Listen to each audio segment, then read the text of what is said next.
اعوذ باللہ من الشیطان الرجیم بسم اللہ الرحمن الرحیم ولا يحسبن الذین، اور نہ گمان کریں وہ لوگ یبخلون، جو بخل کرتے ہیں، بما آتاہم اللہ، اس چیز میں جو ان کو اللہ نے عطا فرمائی، من فضلہ، اپنے فضل میں سے، وہ کیا گمان نہ کریں کہ ہوا خیر لہم، کہ وہ ان کے لیے بہتر ہے، یعنی بخل کرنا ان کے لیے بہتر ہے، یہ ہرگز بھی نہ سوچیں، بل ہوا شر لہم، بلکہ بخیل ہونا، بخل کرنا، یہ ان کے لیے بری بات ہے۔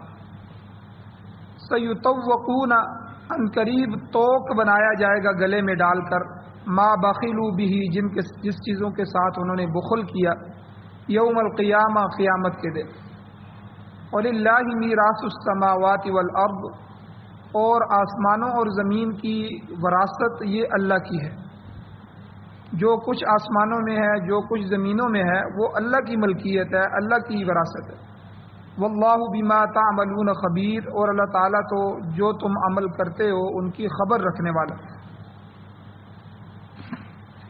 سورہ آل عمران ہے، چوتھا سپارہ ہے، اس کی آیت نمبر 180 ہے جو آپ کے سامنے تلاوت ہوئی ہے۔ آپ نے ترجمہ سنا۔ اس آیت کا پہلا درس کل گزر چکا ہے، جس میں مال کو خرچ کرنا اور جہاد بالمال، مال کے ذریعے جہاد کرنا اللہ کے راستے میں، اور جان کے ذریعے جہاد کرنا، والذین جاہدوا فی سبیل اللہ باموالہم وانفسہم، اپنے مالوں کے ساتھ اور اپنی جانوں کے ساتھ لوگ جہاد کرتے ہیں۔ اللہ تعالیٰ نے قرآن مجید میں جگہ جگہ ان کا تذکرہ فرمایا۔ تو بخیل آدمی نہ جہاد میں جا سکتا ہے، نہ اپنا مال خرچ کر سکتا ہے۔ اسی طرح جہاں ضرورت ہو تو ضرورت کے وقت بھی اللہ کے راستے میں خرچ نہیں کرے گا، بلکہ کئی دفعہ بخیل اتنا بخیل ہو جاتا ہے کہ وہ اپنی جان پر بھی خرچ نہیں کرتا، اپنے گھر میں بھی خرچ نہیں کرتا۔ اس لیے بخل کے بارے میں، جو یہ ایک بیماری ہے، روحانی بیماری، ان آیات کے اندر اللہ تعالیٰ نے تفصیلاً ذکر کیا۔ یہ کفار کی بھی عادت تھی اور منافقین کی بھی عادت تھی کہ وہ خرچ نہیں کرتے تھے۔ حالانکہ اگر سوچا جائے کہ اللہ تعالیٰ ہم سے سودا کر رہے ہیں، جان اور مال، یہ دو چیزیں انسان کے پاس بڑی قیمتی ہوتی ہیں، جان بھی بڑی قیمتی ہے، مال بھی بڑا قیمتی ہے، اور جان بھی اللہ کی عطا کی ہوئی ہے، مال بھی اللہ کا دیا ہوا ہے۔ اب جان ہمیں دے کر اللہ نے پھر جان کا سودا کیا کہ یہ جان میں تمہیں دے رہا ہوں، اب یہ سودا مجھ سے کرو۔ کس طرح؟ ان اللہ اشترى من المؤمنین انفسهم واموالهم بان لهم الجنہ، کہ میں تمہاری جان اور تمہارا مال جنت کے بدلے میں تم سے خرید رہا ہوں۔ اللہ خود خریدار بن رہے ہیں کہ تھوڑے سے وہ اعمال کر لو، یہ جان میری عطا کی ہوئی ہے، یہ تمہاری ہے، اب میں تمہیں ہی واپس لوٹا رہا ہوں، اور پھر تم سے سودا بھی کر رہا ہوں۔ صرف کرنا یہ ہے کہ میرے حکموں کے خلاف تم نے نہیں چلنا، میرے نبی کے طریقوں کے خلاف نہیں چلنا۔ اگر یہ کام کر کے آ جاؤ تو پھر تمہیں میں اس کے بدلے میں جنت دوں۔ تو یعنی جان اور مال میرے راستے میں خرچ کرو تو اس کے بدلے میں جنت لے لو۔ اللہ تعالیٰ خریدار بن رہے ہیں۔ اسی طرح مال کے بارے میں اللہ نے فرمایا، من ذا الذی یقرض اللہ قرضا حسنا، کون ہے وہ شخص جو اللہ کو قرضہ دے، مال اللہ مانگ رہے ہیں، قرضا حسنا فیضاعفہ، اللہ وہ ذات ہے جو اس کو کئی گنا واپس لوٹائے گا۔ تو جو آدمی اللہ کے ساتھ اپنی جان کا سودا کرتا ہے، اپنے مال کا سودا کرتا ہے، تو وہ کبھی بھی جو ہے وہ خسارے میں نہیں رہتا۔ اس لیے یہ جو بخل کی بیماری ہے، یہ ایک مہلک بیماری ہے، ہلاک کرنے والی بیماری۔ علماء نے اس کے کئی نقصان لکھے ہیں۔ ایک نقصان تو بخل کا یہ ہے کہ وہ ہمیشہ نیکیوں سے محروم ہوتا ہے۔ بعض دفعہ انسان نماز پڑھتا ہے، یہ پتہ نہیں ہوتا میری نماز بھی قبول ہوگی نہیں، ٹھیک ہے، روزہ رکھتا ہے، تو اسی طرح جو فرائض ہے وہ ادا کرتا ہے، لیکن اللہ کے شایان شان اگر وہ عمل نہ ہوا تو ہو سکتا ہے وہ قبول بھی نہ ہو۔ اب اس کے متبادل دوسری چیز جو اللہ نے اس کو مال دی ہے، اگر وہ مال خرچ کرے تو تب بھی وہ اللہ کو پا سکتا ہے، اللہ کی رضا کو پا سکتا ہے، اللہ کی قربتیں حاصل کر سکتا ہے۔ لیکن بخیل آدمی، علماء نے لکھا ہے، پہلا نقصان یہ ہوگا وہ نیکیوں سے محروم رہے گا کیونکہ وہ خرچ نہیں کرے گا، اور دوسرا نقصان یہ ہوگا بعض دفعہ وہ اللہ کے حکموں کا انکار کر کے ہلاکت میں پڑ جائے گا، ہلاک ہو جائے گا، کیونکہ جب اسے خرچ کرنے کے بارے میں کہا جائے گا تو وہ پیچھے ہٹے گا۔ اور یہی وجہ ہوئی کہ بعض کمزور مسلمان جب حضور علیہ الصلوۃ والسلام دنیا سے چلے گئے تو سیدنا صدیق اکبر رضی اللہ تعالیٰ عنہ تشریف لائے تو انہوں نے زکوٰۃ کا انکار کر دیا۔ انہوں نے کہا جی نمازیں بھی پڑھیں گے، روزے بھی رکھیں گے، حج کی استطاعت ہوئی تو جا کر حج بھی کریں گے، جہاد بھی تمہارے ساتھ کریں گے، سب کچھ کریں گے، لیکن زکوٰۃ نہیں دیں گے، منکرین زکوٰۃ۔ تو زبردست جنگ ہوئی حضرت سیدنا صدیق اکبر رضی اللہ تعالیٰ عنہ کی، صحابہ کی، ان لوگوں کے ساتھ، اور حضرت ابوبکر صدیق رضی اللہ تعالیٰ عنہ نے فرمایا کہ حضور کے زمانے میں جو تم بکری دیتے تھے اور اس کے ساتھ جو لوازمات دیتے تھے، میں اس کے لیے بھی تم کے ساتھ جنگ کروں، کیونکہ یہ اللہ کا حکم ہے۔ تو بخیل آدمی بعض دفعہ وہ اللہ کے احکام کا انکار کر دے گا اور ہلاکت میں پڑ جائے گا۔ اس کی بہترین مثال قرآن مجید میں اللہ تعالیٰ نے قارون کی بیان پر۔ قارون موسیٰ علیہ السلام کا عزیز تھا، رشتہ دار تھا، اللہ نے بڑی دولت اس کو عطا کی ہوئی تھی۔ تو جب موسیٰ علیہ السلام نے اس کو کہا کہ دیکھو اللہ نے اتنی دولت تمہیں دی ہے، اس کا حق ادا کرو، اس کی زکوٰۃ ادا کرو، اللہ کے راستے میں خرچ کرو۔ اب وہ جوڑ کے رکھنے والا آدمی تھا، بخیل آدمی تھا، اس نے کہا کہ یہ جو کچھ بھی میں نے کمایا ہے تم کہتے ہو اللہ نے دیا ہے، اللہ نے نہیں دیا، یہ تو میری عقل ہے، میرا علم ہے، میں نے اپنے علم اور عقل اور ہنر کے ذریعے ہی کمایا۔ تو اللہ تعالیٰ نے ایسی سزا دی کہ اس حکم کا انکار کرنے کی وجہ سے کہ آج تک پورا کا پورا مال اس کے سر پہ رکھا گیا اور اس سمیت زمین میں دستا جا رہا ہے، قیامت تک حضور نے فرمایا وہ زمین میں دستا رہے گا۔ تو یعنی آدمی بعض دفعہ دوسرا نقصان کیا ہوتا ہے، اللہ کے حکموں کا انکار کی، کئی دفعہ زکوٰۃ کا بھی انکار کر دیتا ہے، کئی دفعہ کس کا انکار کر دیتا ہے، تو وہ آدمی جو ہے انکار کر کے ہلاکت میں پڑ جاتا ہے۔ اور تیسرا نقصان بخیل کا کیا ہوتا ہے، بخل کی وجہ سے انسان فرائض بھی ادا نہیں کر سکتا۔ مثال کے طور پر جو شخص اپنے مال سے اللہ کی فرض کردہ زکوٰۃ ادا نہیں کرتا، وہ مسنون اور مستحب صدقہ اور خیرات کیسے ادا کرے گا؟ وہ تو صدقہ خیرات نہیں کرے گا۔ جیسے جو آدمی فرض نہیں پڑھتا تو اس سے نفلوں کی کیسے امید لگا سکتے ہیں کہ وہ نوافل بھی پڑھے گا، تہجد بھی پڑھ لے گا، اشراق بھی پڑھے گا؟ یہ تو اللہ اس کو توفیق دیتے ہیں جو فرائض پڑھتا ہے۔ جب آپ سنتیں پڑھتے ہیں، فرائض پڑھتے ہیں، تو اللہ نفلوں کی بھی توفیق دے دیتا ہے، 2-4 نفل بھی آدمی پڑھ لیتا ہے۔ تو اسی طرح جو فرضی روزہ نہیں رکھتا تو سال کے دوران آنے والے جو نفلی اور مستحب روزے ہیں، تو جو سنت روزے ہیں وہ کیسے رکھے گا؟ تو اس لیے جو آدمی بخل میں بھی اس کی مثال یہی ہے۔ تیسرا نقصان یہ ہے کہ بخل کی وجہ سے جو مال کی فرائض اللہ کی طرف سے متوجہ ہے، زکوٰۃ ہے، فطرانہ ہے، ٹھیک ہے، یہ جو واجب اور فرض چیزیں ہیں، جب یہ ادا نہیں کرے گا تو پھر مسنون اور مستحب اللہ نے جو ترغیب دی ہے تو وہ کیسے کرے گا؟ اسی لیے بخل کو اخلاقی بیماریوں میں سے بدترین اخلاقی بیماری کہا گیا۔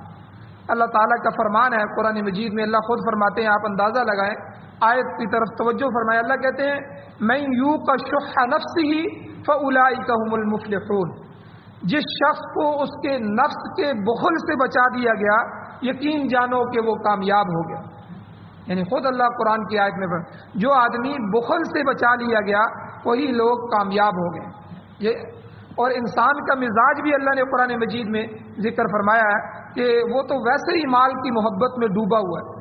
اللہ قرآن میں کہتے ہیں اِنَّهُ لِحُبِّ الْخَيْرِ لَشَدِيدٌ، انسان مال کی شدید محبت میں گرفتار ہے، ہر طریقے سے مال حاصل کرنا چاہتا ہے، پھر خرچ کرنے میں بخل کرتا ہے۔ اب دیکھیں جب مال ہم کماتے ہیں، بہت کم لوگ ہیں جو ایمان والے ہیں، نمازی ہیں، اللہ کی طرف متوجہ ہیں کہ وہ سود نہیں کماتے، ٹھیک ہے، وہ حرام سے نہیں کماتے، وہ رشوت سے نہیں کماتے، وہ ناجائز ذرائع سے نہیں کماتے، وہ جھوٹ بول کر نہیں کماتے، وہ چوری کا مال نہیں لیتے کماتے.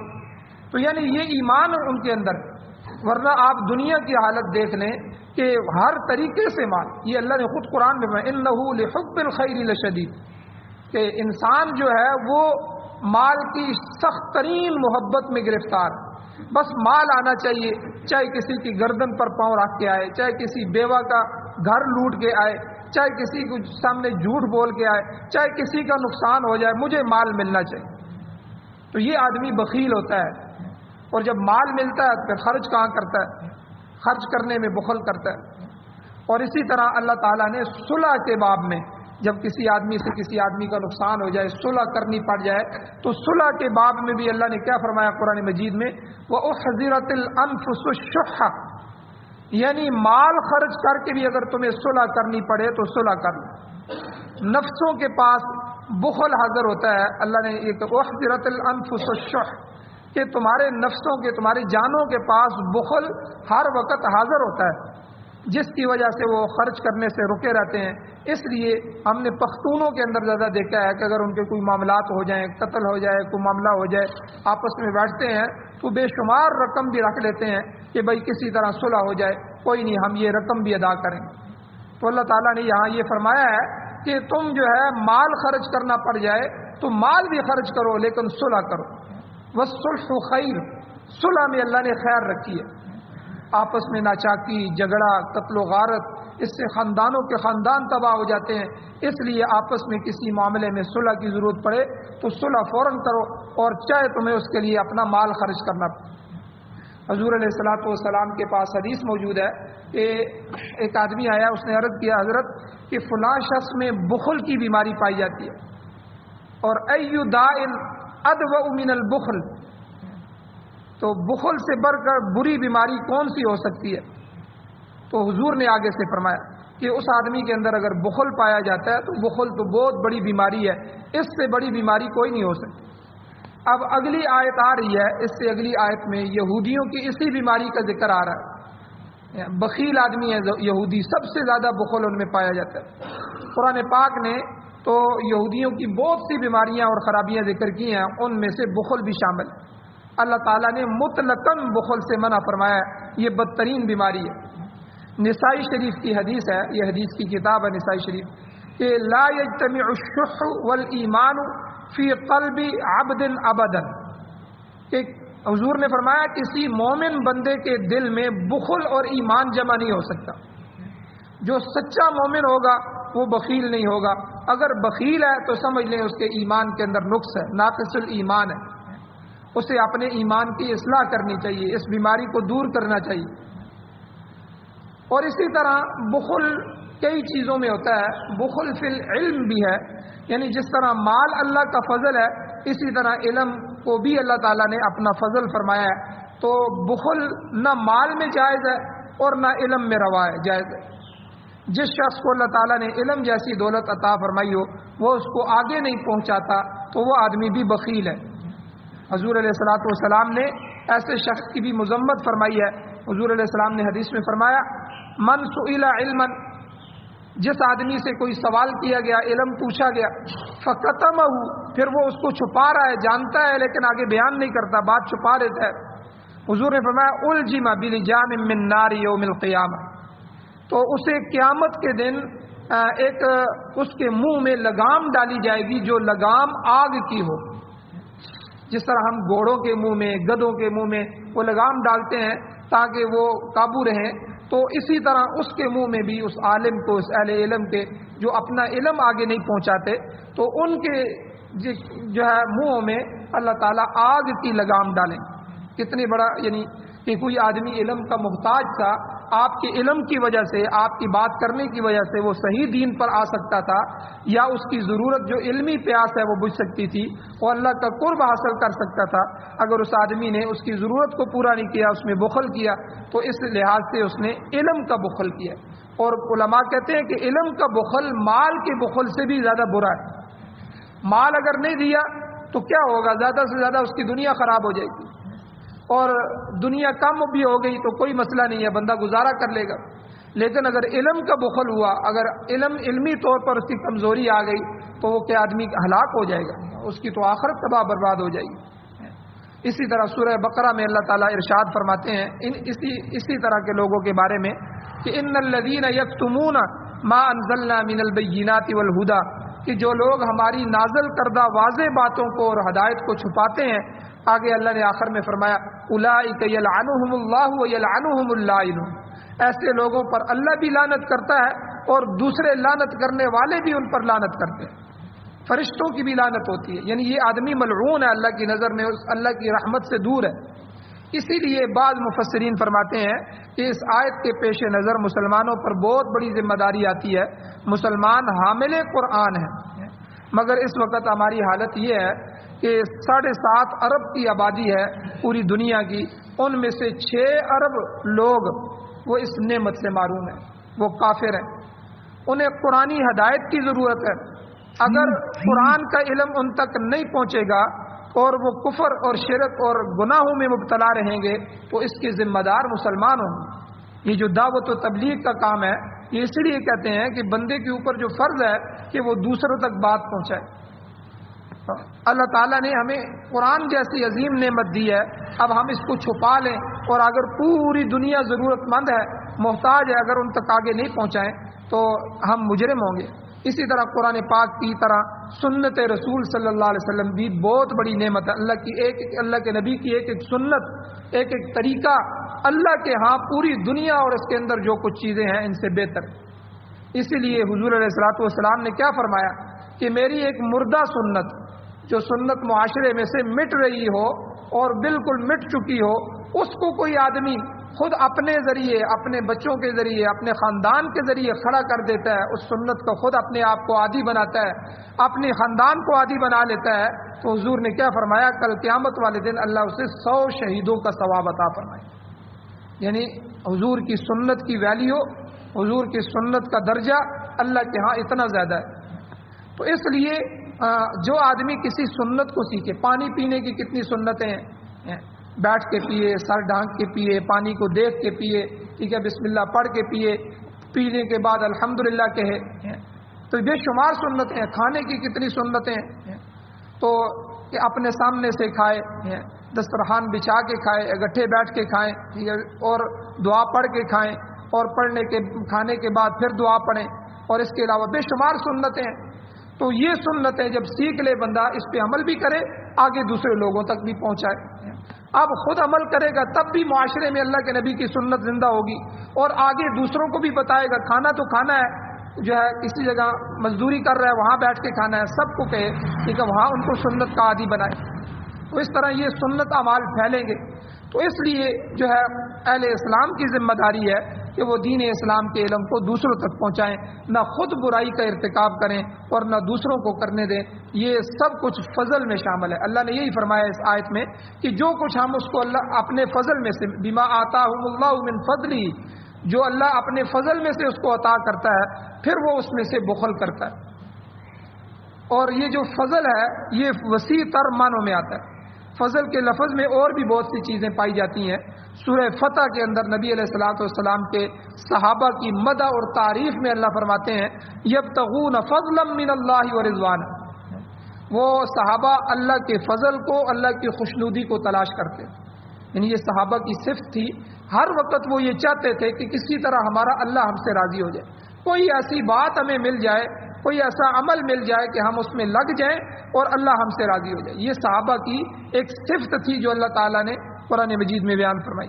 شاہ ولی اللہ محدث دہلوی رحمۃ اللہ علیہ اس آیت کے ضمن میں فرماتے ہیں کہ رضوان سے مراد اللہ تعالیٰ کا تقرب اور خوشنودی ہے، اور فضل میں ارتفاع کے معاش پایا جاتا ہے، یعنی جس شخص کو جائز ذرائع سے رزق حلال میسر آ رہا ہے، یہ خدا کا فضل ہے اور ارتفاق ہے، اس میں آگے بڑھنا ہے۔ دوسرے فرائض کے بعد، نماز روزہ حج زکوٰۃ کے بعد کسب رزق حلال، رزق حلال کا کمانا یہ انسان کے لیے فرض ہے، یاد رکھیں، یعنی اللہ کے فرائض کردہ جو فرض ہیں ان کے بعد جو سب سے بڑا فرض ہے آپ رزق حلال کمائیں۔ اور یہ اللہ تعالیٰ کی نعمت ہے، اور اگر اللہ نے یہ نعمت، یہ فضل آپ پر فرما دیا ہے کہ آپ کو اللہ نے مال و دولت دے دیا ہے، تو اس کے خرچ کرنے میں بخل نہ کرو، کیونکہ جس ذات باری تعالیٰ نے یہ تمہیں عطا کیا ہے وہ چھین بھی سکتا ہے۔ کتنے ہی لوگ ہم نے اپنی زندگی میں مشاہدہ کیے ہیں، دیکھے ہیں کہ بڑے بڑے امیر اور کبیر لوگ، دولت مند لوگ چند دنوں میں کلاش ہو گئے، غریب ہو گئے، ہر چیز مٹ گئی۔ لہذا مال کے ساتھ حد درجے کی محبت نہیں کرنی چاہیے، بلکہ اپنے ہاتھ سے خرچ کرنا چاہیے۔ بلکہ حضور علیہ الصلوۃ والسلام کی ایک حدیث بھی ہے جس میں حضور نے فرمایا 6 چیزوں کو 6 چیزوں سے پہلے غنیمت سمجھ لو۔ اس میں سے ایک چیز یہ بھی بتائی کہ اپنے مال و دولت ہونے کو اب غنیمت سمجھ لو، فقر سے پہلے کوئی پتہ نہیں ہے، آج مال ہے کل نقصان ہو جائے، پھر مال نہ رہے، تو آج جب مال موجود ہے تو اللہ کے راستے میں خرچ کر لو۔ صحت کو بیماری سے پہلے آج آدمی کے پاس صحت ہے، حج بھی کر سکتا ہے، دوڑ بھی سکتا ہے، جہاد میں بھی شریک ہو سکتا ہے، ٹھیک ہے، بہت سی چیزیں جو جان اور صحت کے ساتھ متعلق ہیں وہ کر سکتا ہے۔ کوئی پتہ نہیں کل کوئی ایسی بیماری لگ جائے، اللہ کی طرف سے کوئی ایسی آزمائش امتحان آ جائے، پھر آدمی کہے کاش میرے پاس صحت ہوتی تو میں فلاں کام بھی کر لیتا، میں اللہ کے راستے میں چلہ 4 مہینے بھی لگا لیتا، میں جا کے حج بھی کر لیتا، ٹھیک ہے، میں وہ فلاں کام بھی کر لیتا، پھر نہ صحت ہے نہ مال ہے۔ اسی طرح حضور نے فرمایا فراغت کو مشغول ہونے سے پہلے جو ہے پہلے غنیمت سمجھ لو۔ آج فراغت ہے، آپ کے پاس وقت موجود ہے، کل ہو سکتا ہے کوئی ایسی مشغولیت ہو جائے، پھر صبح سے لے کر رات تک اور رات سے لے کر صبح تک کوئی وقت ہی نہ نکل رہا ہو، بڑی مشکل سے آدمی فرائض ادا کر رہا ہو، تو یعنی یہ حضور علیہ الصلوۃ والسلام نے گویا کہ ہماری اصلاح فرمائی۔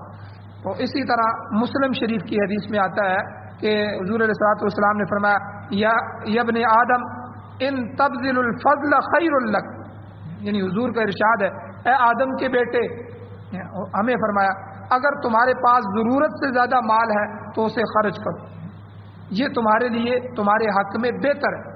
اور آگے حضور نے فرمایا وہ ان تمسک شر لک، اگر تم روکے رکھو گے تو یہ تمہارے لیے برا ہے۔ ظاہر ہے کہ اگر تم نے مال کے فرائض ادا نہیں کیے، زکوٰۃ ادا نہیں کی، فطرانہ ادا نہیں کیا، قربانی کا وقت آیا تو مال خرچ کر کے قربانی نہیں کی تو جہنم لازم آئے گی، اور اگر فرائض ادا کر دیے پھر بھی جو ہے اگر مال موجود ہے تو فضیلت سے محروم رہو گے کہ باقی شعبوں میں خرچ نہیں کر رہے۔ تو اس میں شر کا کوئی نہ کوئی درجہ ضرور پایا جاتا ہے مال میں۔ حضور نبی کریم علیہ الصلوۃ والسلام کی دعا موجود ہے حدیث میں، حضور اپنے لیے دعا فرمایا کرتے تھے اللہم اجعل رزق آل محمد قوتا، اے اللہ آل محمد کی روزی کو بس اتنا کر دے جس سے گزر اوقات ہو سکے، یعنی اس سے زائد کی ضرورت نہیں ہے کہ کہیں ایسا نہ ہو کہ اس مال کی وجہ سے شر کے اندر مبتلا ہو جائے۔ ہر آدمی مال کو صحیح خرچ نہیں کر سکتا، مال کے حقوق ادا نہیں کر سکتا، اس لیے مال کی کثرت کئی دفعہ بندے کو ہلاک کر دیتی ہے۔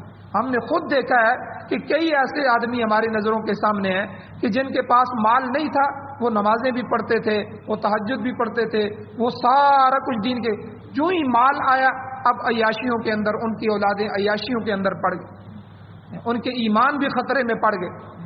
تو اس لیے یہ مال کا فتنہ کئی دفعہ بڑا سخت فتنہ ہوتا ہے۔ جن کو اللہ نے مال دیا ہے، ایک تو وہ اس کا حقوق ادا کرتے رہیں، ٹھیک ہے، زکوٰۃ کا موقع آئے اللہ کی طرف سے فرض زکوٰۃ ہے، پوری زکوٰۃ ادا کریں، اس سے زیادہ ہو سکے تو زیادہ دیں، نفلی صدقات دیتے رہیں، ہر شعبے میں خرچ کرتے رہیں، اور اسی طرح قربانی کا موقع آئے تو محبت کے ساتھ اللہ کی رضا کے لیے جو ہے اللہ کے راستے میں بہترین جانور لے کر جو ہے وہ قربانی کریں۔ اسی طرح کوئی موقع جو ہے فرائض میں سے نہ چھوڑیں، نفلی کوئی موقع نہ چھوڑیں۔ تو اور اس سے ساتھ ساتھ مال کے فتنے سے پناہ بھی مانگتے رہیں، اے اللہ اس مال کے فتنے سے کہیں ایسا نہ ہو میری نمازیں رہ جائیں، ٹھیک ہے، کہیں ایسی مشغولیت نہ بن جائے اس کے کمانے میں کہ میرے فرائض مجھ سے رہ جائیں، تو کہیں اسی کی وجہ سے میں غضب کا شکار نہ ہو جاؤں۔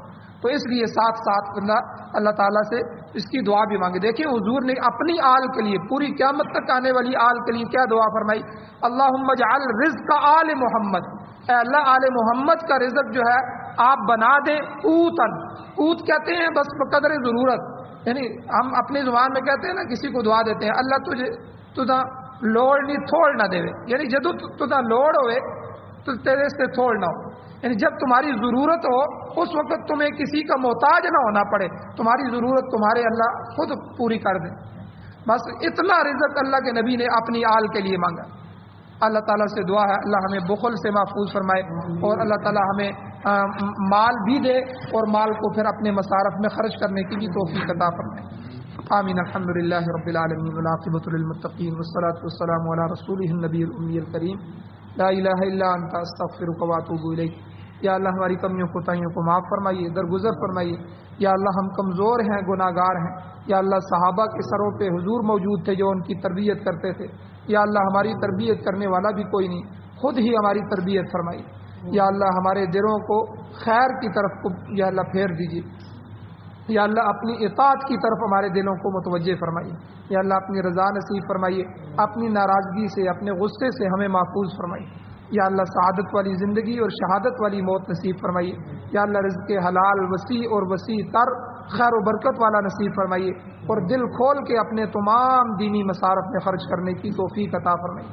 یا اللہ جو بیمار ہیں ان کو شفا عطا فرمائیے، جو پریشان حال ہیں مقروض ہیں یا اللہ ان کی پریشانیوں کو دور فرمائیے، ان کے قرضوں کے پورا کرنے کے اسباب پیدا فرمائیے. یا اللہ جو ہمارے بزرگ، ہمارے حضرات، ہمارے نمازی، ہمارے اہل محلہ یا اللہ عزیز و اقارب جاننے والے اور اساتذہ اور والدین میں سے اس دنیا میں سے جا چکے ہیں، یا اللہ ایمان کی حالت میں ان سب کی بخشش فرما، بلند درجات عطا فرما. یا اللہ ہمیں قرآن و سنت کا نظام نصیب فرما، قرآن و سنت کی بہاریں نصیب فرما، امارت اسلامیہ شریعہ خلافت راشدہ کا نظام نصیب فرما. صلی اللہ تعالی علی خیر خلقہ محمد و آلہ و اصحابہ اجمعین برحمتک یا ارحم الراحمین.